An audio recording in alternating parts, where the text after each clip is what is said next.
Boa noite, pessoal. Tudo bem com vocês? Então, nós estamos dando sequência a esse nosso programa sobre cannabis, que é o programa Conversando sobre Cannabis para Uso Medicinal. Nós estamos hoje na nossa rodada número 8. Nós vamos falar do sistema endocannabinoide, a orquestra. Eu sou o Jair Calixto, farmacêutico, e essa série que nós estamos produzindo é para desmistificar um pouco a cannabis e também trazer informações de como ela pode ser utilizada como terapia apropriada para tratamento de diversas enfermidades refratárias a tratamentos convencionais.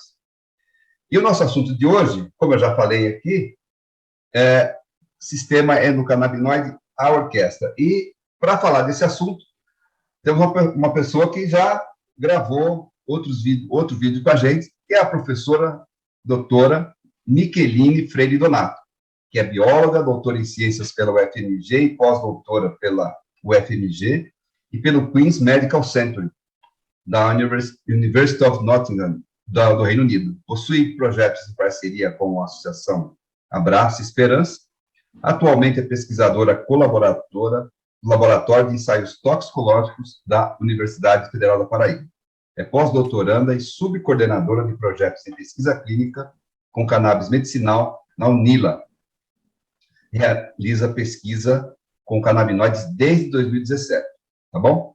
E para nos ajudar aqui nesse bate-papo, temos também a doutora Maria José Delgado Fagundes, que já nos ajuda aqui já há vários programas. A doutora Maria José é advogada especialista em saúde pública, em direito privado, bioética e healthcare compliance. Atualmente, é fundadora e CEO da MJD Fagundes Consultoria Especializada em Saúde.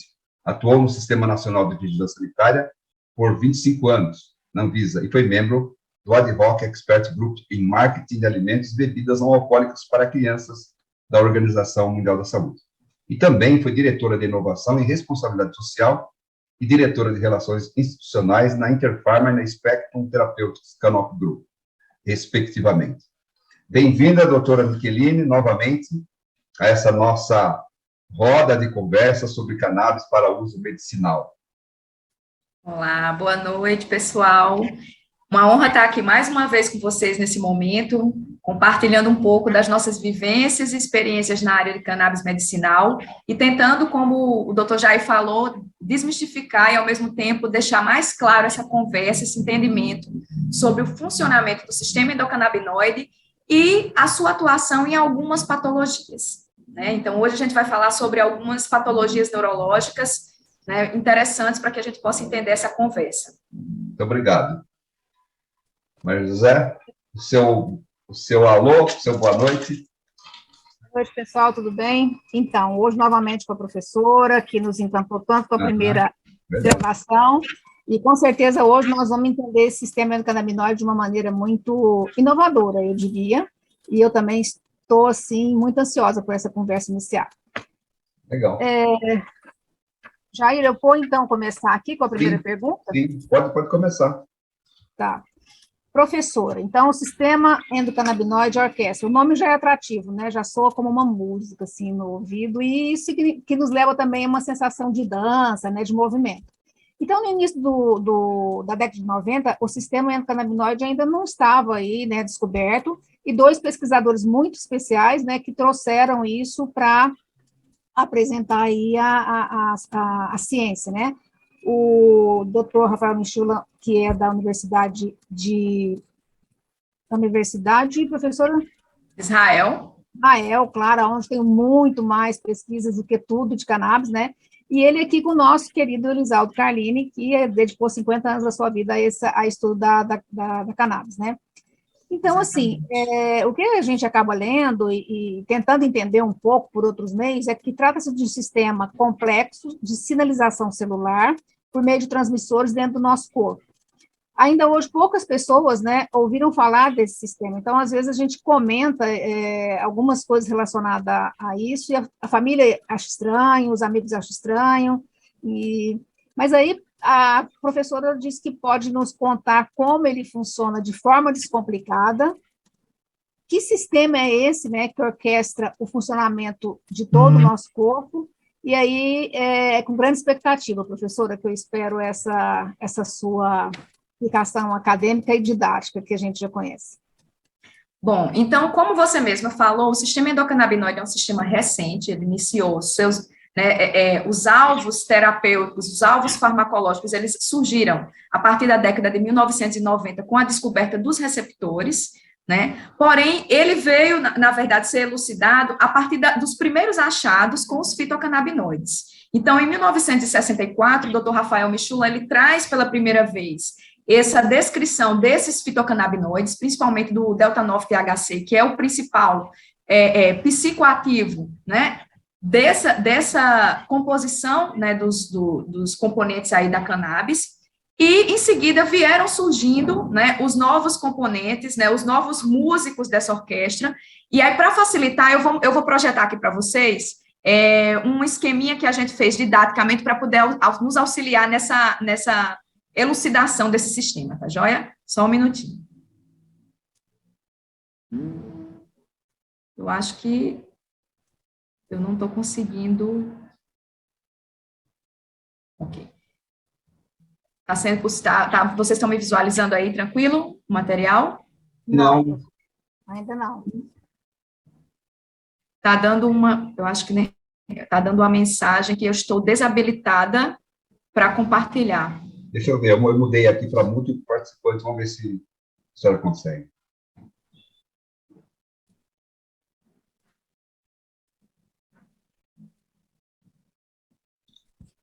Mas, eu acho que a gente... Espera aí, vamos ver aqui.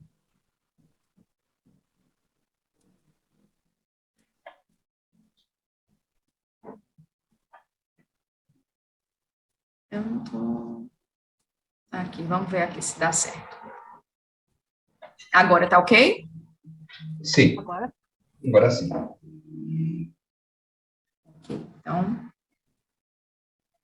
Então, como nós podemos observar aqui, nesse primeiro momento, finalmente nós temos vários componentes que fazem a composição dessa orquestra, onde eu diria que o maestro seria os outros sistemas, na verdade, não é nem o sistema endocannabinoide que faz essa orquestra toda funcionar, mas, na verdade, a sua ativação por outros sistemas, principalmente os sistemas excitatórios, né, do sistema nervoso central, como o sistema glutamatérgico, e o sistema inibitório, que é o sistema GABAérgico, que faz, digamos assim, essa regência, fazendo com que esse sistema endocannabinoide consiga ser, de fato, funcional. Então, inicialmente, a partir do momento que os fitocannabinoides começaram a ser descobertos, né, isolados pelo Dr. Rafael Michula, os receptores canabinoides do tipo CB1 e CB2 foram descobertos nas décadas de 90, né, na década de 90, o primeiro deles em 1991, representando aqui o receptor CB1, e em 1993 o receptor CB2. Então, esse sistema endocannabinoide, ele vai ter como protagonistas dessa história, compondo essa orquestra, esses receptores canabinoides, que vão ser as fechaduras que vão receber a informação. Em seguida, nós podemos observar, né, que existem os canabinoides endógenos, então são 2 canabinoides endógenos que fazem parte da composição do nosso corpo, o 2-araquidonilglicerol, que é o 2-AG, que foi descoberto em 1994, e a anandamida, né, que é o ananda, vem de felicidade do sânscrito, foi o primeiro endocannabinoide descoberto em 1992. Mas como se gerou, digamos assim, esse interesse em entender que esses canabinoides endógenos estavam presentes no nosso corpo? É óbvio que se uma planta, ela consegue produzir substâncias, que são os fitocannabinoides, que agem num alvo dentro do nosso organismo, é óbvio que o nosso organismo também vai produzir algum canabinoide, no caso endógeno, que são esses aqui, o 2-AG e a anandamida, que vão agir nos mesmos alvos, que são nas mesmas fechaduras, né, atuando como chaves, que são nesses receptores aqui, né? As chaves, os canabinoides endógenos, as fechaduras, os receptores. Além desses 2 protagonistas, existem também as enzimas anabólicas, que são as enzimas que fazem a síntese desses endocannabinoides, a NAP-PLD, que sintetiza a anandamida, né, e principalmente a diacilglicerol, lipase, a DAGGL, que sintetiza o 2-araquidonilglicerol. E fora essas enzimas anabólicas que sintetizam esses canabinoides endógenos, existem também as enzimas de degradação, que é a FAA, que degrada a anandamida, e a MAGAL, que degrada o 2-AG. Assim como o transportador de anandamida, que coloca, digamos assim, para dentro, para metabolizar a anandamida, certo? Então, essa orquestra seria composta por receptores, enzimas catabólicas e anabólicas, e os canabinoides endógenos. Então, como é que essa música, né, ela é tocada por essa orquestra funcionando? Então, de modo geral, o que nós precisamos entender? Que esse sistema endocannabinoide, ele vai funcionar não somente no sistema nervoso central, mas também na periferia.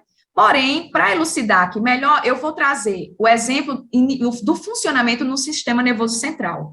Então, esse sistema endocannabinoide, ele é dito que a sua sinalização é retrógrada, ou seja, ela acontece de trás para frente. Por que de trás para frente? O processo normal de liberação de uma substância neuroquímica do cérebro é de um neurônio chamado de pré-sináptico, onde ele se encontra previamente a essa região aqui de comunicação chamada de fenda sináptica, onde ocorrem as sinapses, que é essa comunicação, né, entre esses dois neurônios, e um neurônio pós-sináptico, que vai, no caso, no processo normal, ele vai receber a mensagem. Só que o sistema endocannabinoide, ele funciona de forma retrógrada, ou seja, inicialmente chega um sinal, né, a partir desse neurônio pré-sináptico, vai chegar um sinal nesse neurônio pós-sináptico, e a partir desse sinal que chega, ocorre a síntese, né, exatamente a síntese desses endocannabinoides. Então, que endocannabinoides são esses? A anandamida, então, chegou o sinal, a anandamida, ela vai ser sintetizada, certo? A partir do ácido araquidônico, que é um lipídio que está presente na membrana dessa célula neuronal pós-sináptica, e aí essa anandamida é sintetizada e ela vai atuar na sua fechadura, que é o receptor canabinoide CB1, que está do lado oposto, que está no neurônio pré-sináptico. Essa anandamida, não só ela, mas também o 2-AG, que é o segundo endocannabinoide, ambos agem no receptor canabinoide, no caso aqui o receptor CB1, sendo que a anandamida funciona como uma molécula que promove uma resposta parcial e o 2-AG promove uma resposta total. A partir do momento que essas substâncias endógenas, elas vão agir nesse receptor e ativarem, né, esse receptor, essa sinalização vai acontecer de que maneira? Vai inibir outros canais iônicos que estão também na membrana, que são os canais para cálcio, e estimular os canais para potássio. E, após essa atividade nesse receptor, o que é que vai acontecer? Essas moléculas, elas precisam ser degradadas. Então, quem vai fazer essa degradação? A anandamida vai ser transportada, como nós estamos observando aqui, pelo seu transportador de anandamida e vai ser degradada pela enzima de degradação FAA, ok?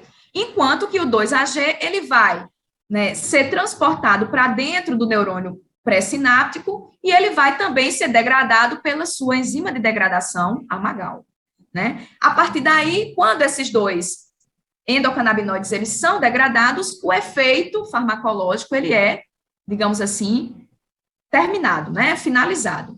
Agora, quando a gente fala em fitocannabinoides, por exemplo, o THC, que é o tetrahidrocannabinol, que é o principal fitocannabinoide produzido, né, presente na cannabis, né, e o CBD, que é o outro fitocannabinoide, né, também presente na planta, eles vão atuar de que forma? Eles vão atuar como se fossem as chaves que vão agir no próprio receptor CB1, que é a fechadura, imitando, ou seja, vai fazer a mesma função dos seus endocannabinoides, anandamida e 2-AG, ok?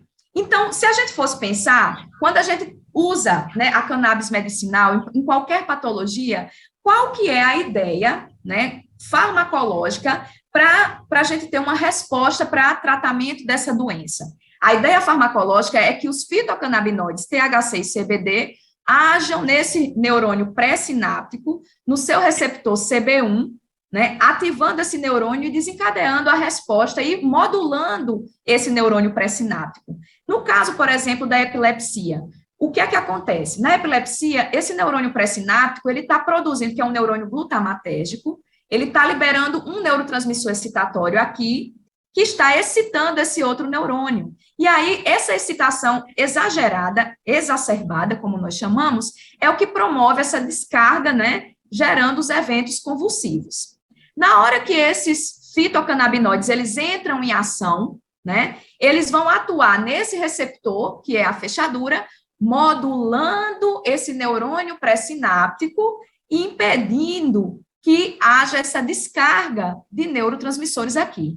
É por isso que o efeito principal farmacológico, né, que esse sistema endocannabinoide promove é um efeito modulador, fazendo com que haja uma homeostasia desse sistema, certo? A partir daí, não somente o receptor canabinoide é um alvo farmacológico, mas também as próprias enzimas de degradação, né, e o próprio transportador. Então, vocês estão vendo aí esse xizinho bloqueado, né, em roxo, em lilás, isso significa dizer que esses aqui, na hora que são bloqueados, o que é que acontece? Ocorre uma disponibilidade, um aumento, como essa setinha verde está mostrando, dos endocannabinoides na fenda sináptica, e eles também vão agir aqui no receptor CB1. Então, quando a gente fala em tratamento com cannabis medicinal, a gente está falando, né, nós estamos falando de um alvo farmacológico importante, que é o receptor, mas também as enzimas de degradação bloqueadas, impedindo que os nossos endocannabinoides sejam degradados. Então, é dessa forma que funciona esse sistema endocannabinoide, certo?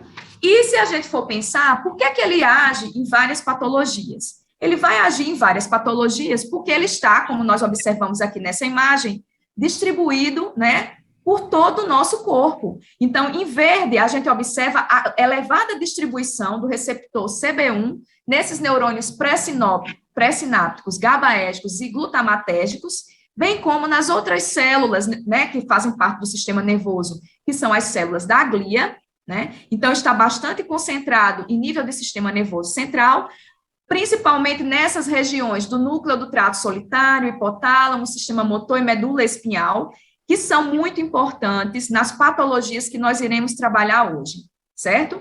Falar um pouco sobre essas doenças neurológicas. Assim como ele está presente de forma periférica, né, no sistema imune, cardiorrenal, respiratório, trato gastrointestinal, reprodutor e até mesmo na placenta, né? Por isso que as grávidas gestantes, elas precisam, né, ter cuidado na hora de fazerem uso com a cannabis medicinal, porque existem receptores na placenta também, e aí é importante que a gente tenha esse cuidado, que seja acompanhado pelo médico, né, para que não haja ativação na criança, né, no bebê. E, por outro lado, se a gente for pensar no sistema, no receptor CB2, ele está muito mais distribuído perifericamente e vai compor principalmente o sistema imune, tá? Mas também está presente em nível do sistema nervoso central e em outras regiões, como no útero, no pulmão e nas células de defesa do cérebro, que é a micróglia, que é uma célula de extrema importância, que está envolvida em vários processos neuroinflamatórios, que são responsáveis por várias doenças neurológicas, tá? Então, quais são as principais funções reguladas por esse sistema endocannabinoide? Ele modula o cérebro de uma forma geral, como a gente mostrou anteriormente, né, aquela música sendo tocada pelo funcionamento de todos aqueles componentes, enzimas, receptores, né, e os endocannabinoides. Também está associado à aprendizagem e memória, à dor, ao controle do movimento, tão importante aí numa neuropatologia que nós iremos abordar hoje, que é a doença de Parkinson, regulação do humor, metabolismo, temperatura, do apetite, crescimento ósseo e resposta imunológica. Então, como ele está super distribuído no nosso organismo, né, e é interessante, Calixto e Maria José, que as pessoas, como vocês mesmo falaram, elas não identificam, né, o sistema ele é tão recente e tão pouco estudado, que as pessoas nem sabem que, né, que tem toda essa distribuição de receptores no seu organismo, e que, por isso, a cannabis medicinal, ela tem uma atividade importante em várias patologias diferentes, ok? Perfeito. Jair, acho que agora é com você, né? Vamos entrar um pouco nas patologias, falando um pouco do autismo, né? O CDC, que é o americano, né, que aparece muito nos filmes aí, né? Toda hora aparece nos filmes do CDC, que é o Center of Disease Control and Prevention, que é um órgão de controle de doenças, epidemias, lá no governo dos Estados Unidos, eles dizem que existe um caso de autismo para cada 110 pessoas. Então, no Brasil, se for levar essa estatística, teríamos aí 2 milhões, né, de autistas.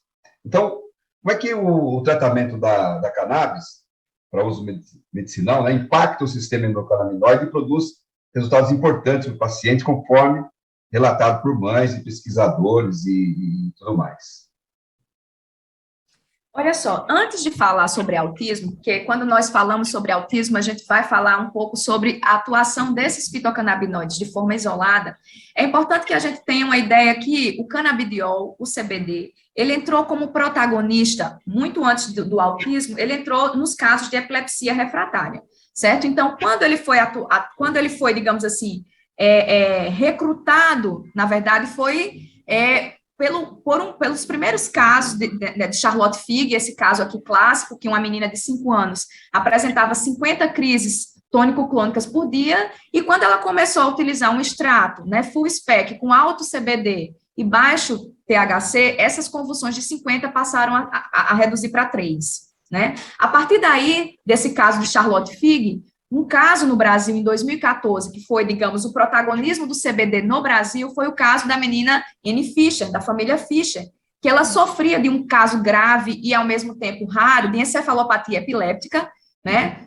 E esse caso de encefalopatia epiléptica era decorrente de mutação em um determinado gene, que é esse CDLK5, que ela tinha 80 convulsões por semana. E aí, usando também o CBD, essas convulsões elas foram reduzidas até que a Anvisa, no ano seguinte, em 2015, lança uma RDC, fazendo com que, né, possibilitando a importação desses extratos de cannabis, né, para o tratamento dessas doenças refratárias. O autismo, então, ele entra numa perspectiva importante, porque é uma doença extremamente recente, se a gente for pensar, né, é importante falar sobre esses distúrbios neurológicos, né, porque, por exemplo, o dia 2 de abril, recentemente agora, foi o Dia Mundial da Conscientização do Autismo, né, porque é importante esse dia para poder fazer com que essas pessoas, elas sejam vistas de forma social, que elas sejam reconhecidas na sociedade, né, sejam aceitas na sociedade, e para também ser compreendido que, na verdade, o autismo não é uma doença, não é considerado uma doença pela Organização Mundial da Saúde, né? Ele é um transtorno que acomete, digamos assim, vários quadros, vários transtornos, né? Por isso que ele é chamado de transtorno do espectro autista, tá? Esse transtorno do espectro autista, ele corresponde a um transtorno do neurodesenvolvimento, né, que vai ser caracterizado por déficits nessa comunicação social, interação social desses indivíduos, né, em múltiplos contextos, e que faz com que esses indivíduos apresentem padrões restritos e repetitivos de comportamento, e muitas vezes tenham um hiperfoco, que tem um interesse em alguma área ou atividades específicas. O que é que a gente entende? Esses casos, como vocês já falaram, acometem aí em torno de 14,7 crianças por 1.000 crianças, né? 1 para 68 nascimentos, e a maior propensão para desenvolvimento desse transtorno do espectro autista é indivíduos do sexo masculino, na cor branca, principalmente porque até então não se tem uma elucidação completa de qual a causa real, né?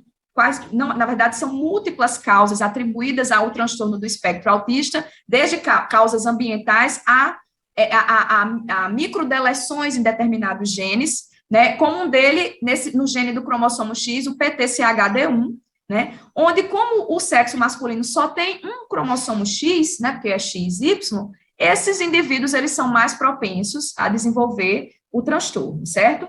Os sintomas eles são diagnosticados de 1 a 3 anos de idade, de 1 ano e meio a 3 anos de idade, na fase infantil ainda, durante o período, né, da infância. O maior diagnóstico ainda continua sendo no sexo masculino, né, 3 homens para 1 mulher, uma vez que as mulheres, elas conseguem mascarar esse padrão comportamental, né, elas conseguem fazer com que elas exibam um padrão comportamental que, na verdade, é mascarado, né, por isso que elas são, digamos assim, ainda pouco diagnosticadas em relação aos homens. E, neste ano, houve uma mudança no CID-11, fazendo uma classificação do transtorno em 3 níveis, onde o nível 1 é o nível mais leve, o nível 3 é o nível mais severo, ok?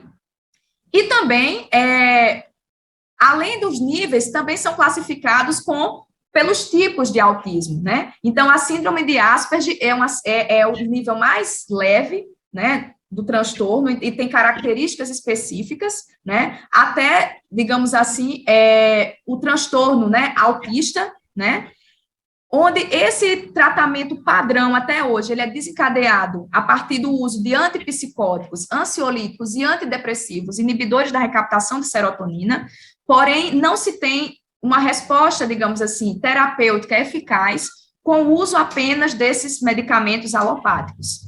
Se a gente observar aqui o funcionamento, na verdade, o transtorno do espectro autista, ele faz com que o indivíduo tenha um funcionamento diferente do cérebro. Suas conexões cerebrais, né, o indivíduo com TEA, com transtorno do espectro autista, ele desencadeia conexões cerebrais diferentes de um indivíduo com um cérebro normal, e essas conexões cerebrais fazem essa alteração em nível de comunicação social e interação social, tá? Então, pensando aí na terapia com cannabis medicinal, o que é que então tem a ver, né? Como é que se utilizou, como é que se passou a utilizar esses fitocannabinoides nesse transtorno do espectro autista?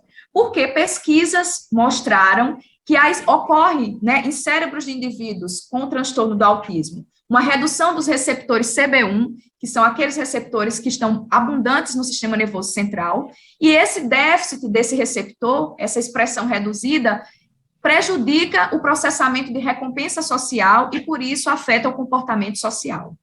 Também foi observado uma redução de baixos níveis do endocannabinoide anandamida em crianças que possuem o transtorno do espectro autista, bem como o aumento da expressão desses receptores CB2, que são, né, as outras fechaduras do sistema endocannabinoide, em células que compõem o sistema imunológico. Tá? Então, essa comprovação das pesquisas científicas mostram que existe, sim, um alvo importante farmacológico para esses fitocannabinoides atuarem aí nessa modulação, nesse sistema aí modulatório. Então, até então, artigos de revisão vêm mostrando que a associação entre CBD e THC, né, de CBD de 6% a 75% e THC em baixas doses de 1 a 1,5%, são eficazes no tratamento, né, na melhoria da qualidade de vida. Eu acho que isso é muito importante, né, não é só a terapêutica com a cannabis medicinal que faz com que esses indivíduos possam ter uma melhoria na qualidade de vida, mas também uma mudança alimentar, a psicoterapia, que é fundamental para fazer com que esses indivíduos tenham uma socialização, né, para que eles consigam se socializar melhor. Então, é um conjunto, não somente a terapêutica farmacológica, mas também mudanças nos padrões aí de qualidade de vida, certo? O CBD puro, 600 miligramas ao dia, também funciona, também é utilizado. O dronabinol, que é um medicamento já comercializado, também de 0,62 a 3,62 miligramas por dia. E a canabidivarina, que esse outro fitocannabinoide, que ele ainda não está, digamos assim, em evidência, na dose de 600 miligramas ao dia, também tem um efeito interessante no transtorno do espectro autista. Foi só uma pergunta, por que o autismo na mulher é mascarado? O que leva a esse mascaramento do autismo na mulher? Os padrões de comportamento, como diz a história, o cérebro feminino funciona de forma diferente do cérebro masculino, né? Essa conversa aí entre os hemisférios direito e esquerdo, que são recrutadas, né, no transtorno do espectro autista, as mulheres, elas conseguem tentar, é como se houvesse um treinamento melhor, e elas conseguem mascarar por conta dessas conexões corticais, né, nessa comunicação entre o hemisfério direito e o hemisfério esquerdo. E, assim, os países que estão, de fato, avançando mais nessas pesquisas são Israel, né? Então, Israel, a Inglaterra, o Brasil tem aí um estudo clínico desenvolvido até agora, né? Estamos ainda precisando atuar aí nessa perspectiva, né? Ter mais estudos clínicos nesse campo aí do TEA. A Áustria e os Estados Unidos trazem também estudos relevantes, né, frente aí ao uso da terapêutica com cannabis medicinal. Mas simplesmente uma forma diferente de processamento de mensagem entre esses hemisférios na mulher que é diferente no homem. Dados da Organização Mundial da Saúde, OMS, mostram que aproximadamente 1% da população mundial com idade superior a 65 anos tem doença de Parkinson, o que significa que no Brasil, se a gente estimar uma população de 200 milhões, né, nós temos aqui 200 mil pessoas que sofrem desse problema. Essa é uma doença degenerativa que causa muito impacto, né, na vida de uma família, porque esse indivíduo veio, de manifestação tardia, né, então esse indivíduo teve uma vida normal, uma vida integrada, social, e de repente ele se vê com um diagnóstico de Parkinson, e isso é um peso, né, eu tenho uma experiência aqui em casa, meu irmão mais velho, que acabou falecendo de Covid, mas teve um diagnóstico de Parkinson uns 10 dias antes. Ele não tinha nenhuma preocupação com a Covid, ele tinha preocupação com o Parkinson, de tão impactante que isso foi na vida dele, e ele imaginar, então, como que ele viveria com isso? E aí a curiosidade que todo mundo tem, inclusive eu compartilhei com ele, falando que já existia agora tratamento com cannabis, e aí vem a questão toda, né, da reflexão, mas, né, usar maconha, como é que vai ser isso? Então, assim, é importante a gente esclarecer, né, professora, isso, esse uso da cannabis para medicinal, como isso pode ajudar a vida desse indivíduo e dessa família, né, dessa sociedade que ele está integrado, já que é um sistema no nosso próprio corpo que vai organizar e que vai auxiliar, né, para que isso, na verdade, ocorra de maneira científica e natural, né, para a gente afastar um pouco também essa discussão do temor, né, da utilização. Exatamente. É uma doença, na verdade, é um distúrbio neurodegenerativo progressivo, né, e que, na verdade, não tem cura, né, então isso é um grande problema. Então, a qualidade de vida do indivíduo, não somente do indivíduo, mas da família, porque chega um determinado momento que a família, ela tem o cuidado, ele é muito maior, né, e na verdade, o segundo... Preciso de mudar a tela, que eu estou aqui ainda com autismo. Aí. Isso. Seguimos, tranquila, que é uma roda, professora. Aí, resultado. Na verdade, se a gente for pensar, essa condição, ela é uma condição progressiva, né? E ela é caracterizada pelos processos, né, de prejuízo, né, nos movimentos, e que prejudica o indivíduo, né, a longo prazo, e principalmente a família que cuida desse indivíduo também sofre junto, né? Então, se a gente for pensar, essa doença, como ela é uma desordem do movimento, ela vai atingir uma região do sistema nervoso central que é responsável por todo esse controle do movimento voluntário.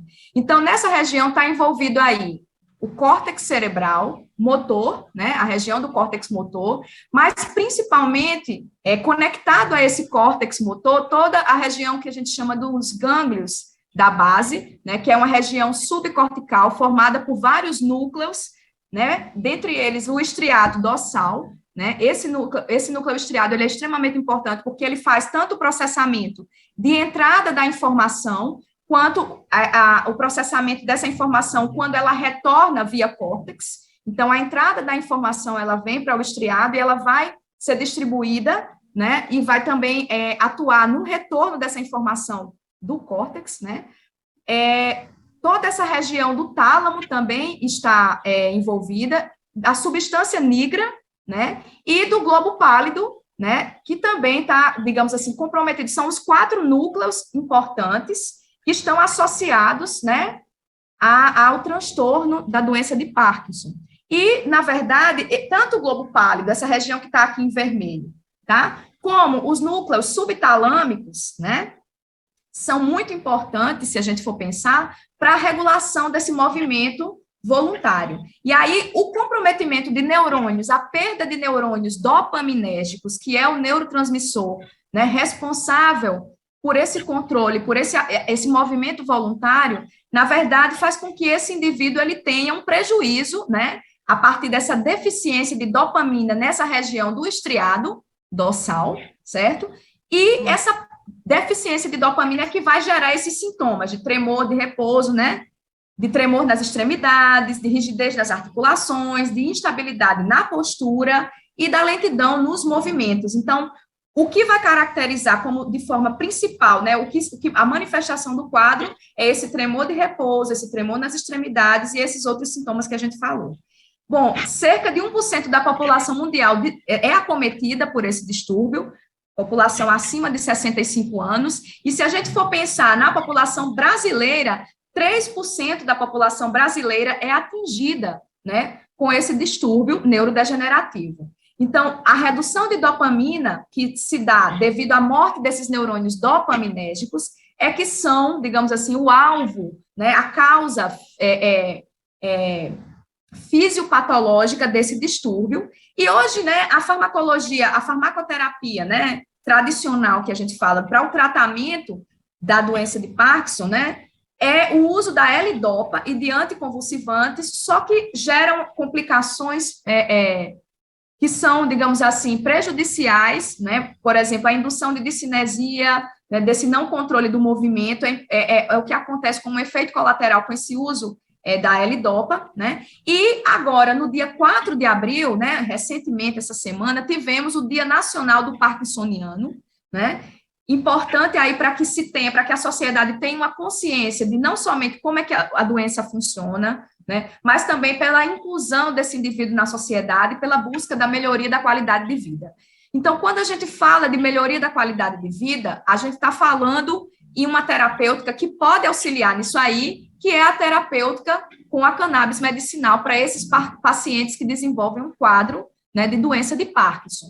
Mas, se vocês perguntarem assim, mas então, qual que é a relação desse sistema endocannabinoide, né, com a doença de Parkinson, já que a doença de Parkinson é caracterizada por essa perda de neurônios dopaminérgicos. Então, foi observado que o receptor do tipo CB1, ele está envolvido no controle dessas sinapses dopaminérgicas nigroestriatais, naquela região do estriato, que é a região importante nesse controle, nesse ajuste do movimento voluntário. Também foi observado que o receptor CB2, na área tegmental ventral, também ele faz uma regulação desse sistema de recompensa nessa região aí, estriatal, modulando o comportamento psicomotor e está envolvido em eventos, né, como ansiedade, depressão e também adicção a substâncias, né? Uma vez que esse sistema compensatório aí, essa região, digamos, mesocórtico-límbica, que está envolvida esse ATV, é uma região do sistema de recompensa do nosso cérebro que dá o prazer e a saciedade, a região de prazer, né, a de recompensa, né? Existem genes também que já foram detectados, que estão associados a esse distúrbio, né, a essa doença, que são esses genes CNR2, e a Parkin, ou alfa-sinuclei, que é uma proteína, que são genes que codificam proteínas que estão associados a esse distúrbio. Assim como também já foi observado, né, nas pesquisas, que o próprio receptor CB1, ele faz a formação de dímero, ou seja, ele está, digamos assim, conectado fisicamente com o receptor dopaminérgico D2, né, formando o que a gente chama de heterodímeros nesses neurônios nigroestriatais, né, na região pós-sináptica. E, além disso, também foi observado que a anandamida e o N-araquidonoildopamina interagem também com os outros receptores que também são ativados pelo sistema canabinoide, né, o TRPV1, nessa região nigroestriatal. Então, vejam que os componentes da orquestra do sistema endocannabinoide estão direta ou indiretamente envolvidos na doença de Parkinson. Por isso que relatos da literatura mostram aí o uso eficaz do CBD, do canabidiol, né, uma vez que ele vai dificultar essa recaptação desse neurotransmissor dopaminérgico, ou seja, fazendo com que a dopamina que é diminuída, ela passe a ficar a maior parte do tempo ali naquela região dos neurônios, tá? Bem como aumenta a recaptação de um outro neurotransmissor, que é a adenosina, que faz um papel oposto, antagônico, prejudicando aí o movimento. Então, o CBD faz essa compensação. Então, foi observado também que doses de 75 miligramas a 300 miligramas 2 vezes ao dia, né, melhoram os sintomas, como tremor, né, o tremor de repouso, principalmente, a qualidade do sono e o nível de ansiedade, que é desencadeado como uma comorbidade na doença de Parkinson. Tá? Então, essas doenças neurodegenerativas, Parkinson, Alzheimer, bem como o transtorno do espectro autista, trazem esse caráter de comorbidades como depressão e ansiedade muito frequentes na patologia, né? Infelizmente. Professora, ainda dentro desse assunto aqui do Parkinson, tem alguma conhecimento, alguma razão por essa destruição dos neurônios dopaminérgicos? Porque é onde tudo começa ali, né? O problema começa ali. Tem algum agravante anterior, sei lá, poluição, fumo, álcool, sei, quais fatores externos poderiam... Na verdade, Calixto, eu não tenho conhecimento. Eu acho que ainda a elucidação da doença de Parkinson, né, dos fatores que causam, fora a modificação nesses genes, né, a modificação, né, a predisposição genética que eu acabei de falar, que é um componente, digamos assim, importante, não se tem, digamos assim, os relatos precisos de quais seriam os fatores externos, digamos, né, que pudessem modular. Nós sabemos que a epigenética, que esses fatores externos epigenéticos, eles fazem, sim, tem um papel importante nesses distúrbios neurodegenerativos, mas ainda não se tem, digamos assim, uma precisão de quais seriam esses fatores que estariam atuando. Legal. Então, vamos, passando agora para... A senhora falou do Alzheimer aí, então tem uma pergunta aqui nossa sobre o Alzheimer. Então, a médica Gabriela Mancini Nunes e outros colaboradores publicaram no portal do Envelhecimento e Longevidade que os canabinoides se mostram uma alternativa ao tratamento usual da doença de Alzheimer, por terem efeitos colaterais reduzidos e por atuarem na etiologia da doença, tá certo? Prevenindo ou retardando a sua progressão. Então, professora, como a senhora já explicou bastante aqui para a gente sobre o sistema endocannabinoide, para outras doenças, né? A cannabis é uma alternativa boa, excelente para tratar esses 1.200.000 pessoas que sofrem de Alzheimer? Olha, Calixto, a cannabis, ela tem, digamos assim, propriedades de extrema importância. A gente vai entender agora que a relevância não somente dos próprios receptores canabinoides como os componentes-chave, mas também as enzimas, né, que fazem degradação dos endocannabinoides, elas têm um papel também crucial, né, no desencadeamento, da progressão do quadro, né, da doença de Alzheimer. Então, só falando um pouco sobre a doença, né, ela é caracterizada pela perda de sinapses, né, além da presença de placas senis, que são emaranhados neurofibrilares, né, que são formados pelo peptídeo beta-amiloide e pela fosforilação da proteína tau, né.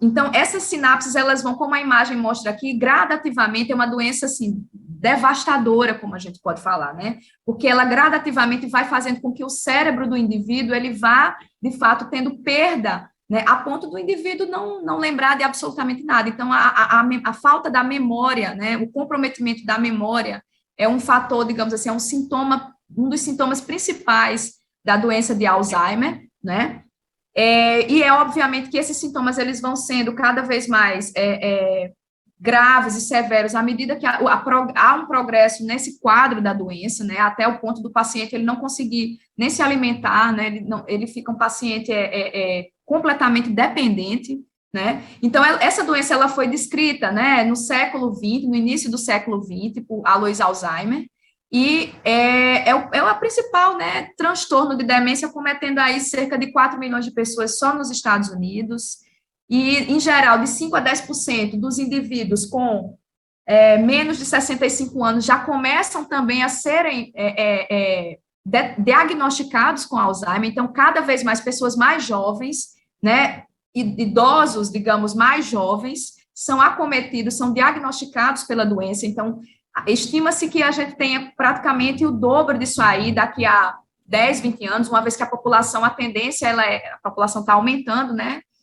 A longevidade está aumentando, então é uma doença bastante preocupante, e o que se gasta do ponto de vista de saúde pública, né, com essa doença é muito elevado, e não existe cura, infelizmente, né, não existe cura, e não existe, eu diria que um investimento, né, grande, né, para o tratamento e para a elucidação das causas dessa doença.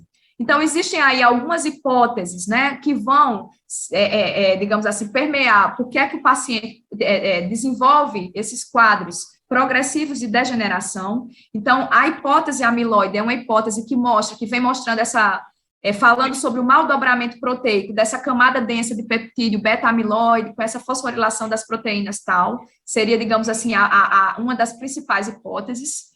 Uma segunda hipótese importantíssima, que é a neuroinflamação, a partir das outras células do sistema nervoso central, que são as células de defesa, que fazem parte do processo imunológico no cérebro, que é a micróglia, gerando aí processos neuroinflamatórios. Também uma doença de perda das sinapses, uma vez que há, de fato, a perda de neurônios colinérgicos muscarínicos, né? Então, já foi detectado, né, diagnosticado que os receptores do tipo M1 e M4 muscarínicos, eles são diminuídos, e essas sinapses colinérgicas muscarínicas, elas são prejudicadas, e também um aumento aí nas mitocôndrias, né, do estresse oxidativo na formação de espécies reativas de oxigênio, contribuindo aí para os eventos que a gente chama de neurotoxicidade.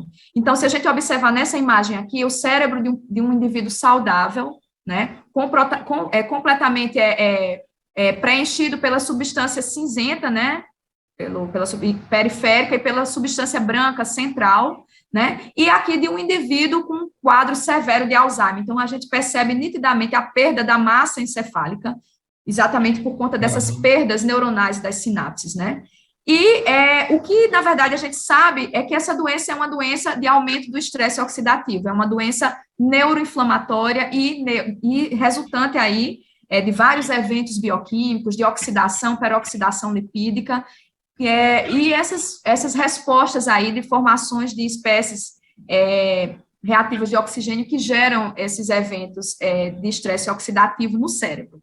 Quando a gente fala de Alzheimer e a correlação dela com a terapia canábica, os ensaios com animais de laboratório, ou seja, os ensaios não clínicos, que são aqueles ensaios que a gente consegue fazer, pegar animais com o modelo da doença e investigar todos os mecanismos de ação, todas essas sinalizações que a gente precisa saber para compreender melhor como funciona a doença e como tratá-la.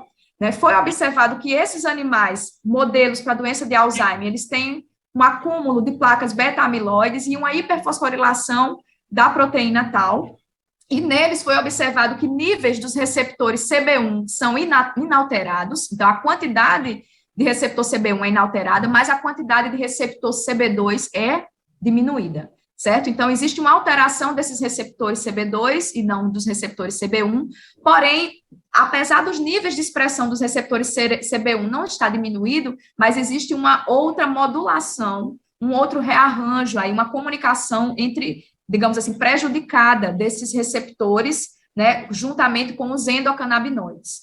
Então, foi observado que quando se inibe aquela enzima que degrada a anandamida, a FAA, existe um evento de neuroproteção que é causado, né, ou seja, diminuindo aí a progressão da doença do Alzheimer. Quando aumenta-se o nível do endocannabinoide 2-AG e se inibe a enzima que degrada o 2-AG, então eu inibo a enzima que degrada e aumento esse endocannabinoide, foi observado uma prevenção nos eventos neuroinflamatórios e uma redução nos eventos de neurodegeneração e melhoria da memória desses indivíduos. Assim como uma inibição aí dessa enzima que degrada o 2-AG reduz a mediação da neuroinflamação pelas células da glia que fazem parte do sistema imune. Então, veja que a doença está completamente motivada pela neuroinflamação e neurotoxicidade, né?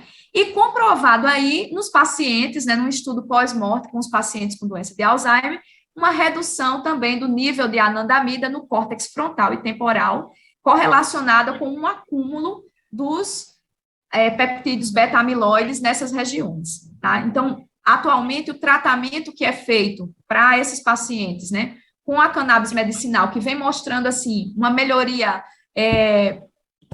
digamos assim, incrível, né, da qualidade de vida, esses pacientes, eles voltam a falar, eles diminuem a agressividade, porque a agressividade é uma característica, a mudança de humor, a agressividade, a perda de memória, são características marcantes na doença do Alzheimer, E aí o uso do THC entre 2,5 miligramas a 30 miligramas até 30 miligramas ao dia, associado com o uso de CBD de 1 a 5 quilogramas ao dia, de forma fracionada, fazem com que, digamos assim, essa orquestra do sistema endocannabinoide consiga modular de forma bastante eficaz a doença, melhorando a qualidade de vida desse paciente e reduzindo aí, prevenindo esses eventos, né, de neurodegeneração, de neuroinflamação, que são a causa principal dessa doença tão avassaladora e tão triste, né, e ao mesmo tempo sem cura. Maravilha. Maria José, eu acho que a gente podia ir para o encerramento, então, né, tem a... Pergunta, Jair, está tranquilo aí? Hã? Está tranquilo? O que eu ia... só um comentário, eu acho que nós temos bastante informação sobre o Alzheimer, né? Eu achei que a gente tivesse pouco conhecimento, mas pelo que a senhora mostrou, nós temos bastante informação ainda sobre o Alzheimer. Sim. Né? Então, isso propicia que... Mas ainda estamos engatinhando, né, Calixto? Porque se as informações, elas tivessem... o que, na verdade, a gente precisa saber em relação à doença de Alzheimer, eu penso o seguinte: qual que é a diferença, né, em termos do uso da cannabis medicinal? Falta informação, eu acho, né? É preciso que a gente tenha um conhecimento de, por exemplo, com os estudos, né, com a perspectiva de aumentos de estudos clínicos, você vai conseguir, os pesquisadores vão conseguir dizer se a concentração de qual fitocannabinoide deve ser melhor utilizado, em qual dose, no estado inicial da doença, no estado tardio da doença, porque, digamos assim, a sintomatologia, ela vai, de fato, sendo modificada e piorada, né, com o passar do tempo, né, e, ao mesmo tempo, a gente vai conseguir também entender se outros fitocannabinoides, eles também podem estar atuando, não somente CBD e THC, né, eu acho que isso é importante, tá? E, como eu estou falando, a informação, ela é fundamental. Então, devido a essa preocupação nossa de informar a população, a comunidade, a gente fez 2 trabalhos de revisão de popularização da ciência e do conhecimento científico nesse caminhar aí, voltando para o canabidiol e para o THC, né, em congressos com os nossos alunos de iniciação científica e mestrandos e doutorandos, né, importante também para a formação desses alunos. Um trabalho aí sobre neuroproteção e canabidiol e o outro trabalho sobre THC e neuroproteção, né? Então, a gente fez 2 trabalhos aí, tá os links aí para quem quiser acessar e depois conhecer um pouco mais. Foram trabalhos publicados, um no ano de 2021, outro no ano de 2022, e tá bem legal aí essas revisões aí com essas informações na área de epilepsia, na área de Parkinson, doença de Parkinson, Alzheimer. Legal. Professora, a gente estava, acho que essa parte das doenças neurológicas a gente encerra, né? E, é claro, a gente estava revendo, né, repassando, assim, as informações todas antes da nossa gravação, e nós percebemos que também você teve uma mudança nesse momento profissional, agora está em 2 universidades, né? Como na prática, né, como será, né, ser o pós-doutorado e ser subcoordenadora de projetos de pesquisa clínica com cannabis medicinal na Universidade Federal da Integração Latino-Americana, UNILA, lá no Paraná, e como que vai ser continuado o seu projeto na Universidade Federal da Paraíba, né, porque, convenhamos, é desafiador tudo isso. Pois é, super desafiador, né? Na verdade, quando apareceu essa oportunidade de trabalhar na UNILA, né, subcoordenando um projeto, na verdade, a gente vai trabalhar em 2 projetos importantes, um com autismo e o outro, né, com transtorno do espectro autista, e o outro com doença de Alzheimer. São 2 projetos de pesquisa clínica. Como são extremamente na minha área, eu resolvi abraçar esse desafio, e acredito que, juntamente com a equipe de lá, Dr. Francisney Nascimento, que é uma pessoa, né, muito dinâmica e que já trabalha com pesquisas clínicas, a gente vai conseguir fazer um trabalho em prol da ciência, né? Eu acho que é esse amor pela ciência que faz com que a gente queira contribuir intelectualmente. Eu acho que é esse o papel nosso, né? Já fui buscar o conhecimento fora do país, trouxe esse conhecimento para aqui, eu acho que eu me sinto na obrigação de compartilhar eles e reverter para a sociedade e na formação de novos alunos, né? Tocar os meus projetos que já acontecem na UFPB. Hoje em dia está muito mais tranquilo, porque os alunos eu já venho com eles acompanhando há 3 anos, então eles já estão encaminhados no projeto, e as minhas parceiras também, a doutora Margarete Diniz, é uma pessoa fantástica também, e ela, a priori, ela achou incrível também essa conexão, né, um projeto de neuroproteção não clínico, que é o que eu desenvolvo na UFPB, com um projeto de neuroproteção na clínica. Eu acho que faz um casamento aí complementar, e é isso, vamos ver como que será a cena dos próximos capítulos, mas eu acho que vai ser interessante, e eu espero trazer aquilo que eu aprendi de melhor para incrementar esse conhecimento e reverter para a população.